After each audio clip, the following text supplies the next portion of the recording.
தீங்கு செய்த மனிதருக்கும் கூட என்ன செய்ய வேண்டும் தெரியுமா?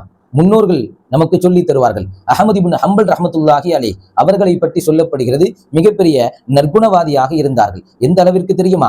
அன்ன ரஜுலன் அஸ்அலஹு, ஏதாவது ஒரு மனிதர் அவரை சங்கடப்படுத்தினால், அவரை கஷ்டத்திற்கு உட்படுத்தினால் என்ன செய்வார்கள் தெரியுமா? ஃபதஆலஹு, அந்த மனிதருக்காக துஆ செய்வார்கள். என்ன துஆ? அல்லாஹும்ம அஷ்கில்ஹு அன்னி பிதுஆத்திக, யா அல்லாஹ், இந்த மனிதரை, என்னை சிரமப்படுத்தினாரே அந்த மனிதரை என்னை விட்டு பிதுஆத்திக, உனக்கு வழிபடுவது கொண்டு நீ ஈடுபடுத்துவாயாக, உனக்கு வணக்க வழிபாட்டிலே அவருக்கு ஆர்வம் காட்டுவாயாக என்று தனக்கு தீங்கு செய்த மனிதருக்கும் யா அல்லாஹ் நீ உன்னை வழிபடுவதில் ஆர்வம் காட்டு என்று துஆ செய்தார்கள். அனஸ் ரலியல்லாஹு அன்ஹு அவர்கள் சொல்வார்களே, ஏதாவது ஒரு மனிதர் உன்னை திட்டினால் நீ அவனுக்காக இப்படி துஆ செய். இன் குன்த சாதிகன் ஃபகஃபரல்லாஹு லி வ இன் குன்த காதிபன் ஃபகஃபரல்லாஹு லக.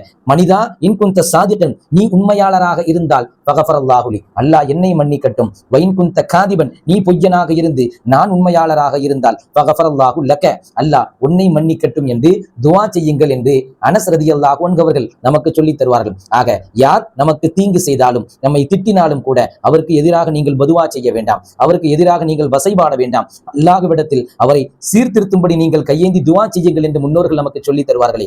ஆக பிறருக்காக வேண்டி துவா செய்வோம். அல்லாஹ் அவருக்கும் நமக்கும் சுமனத்தை தருவானாக.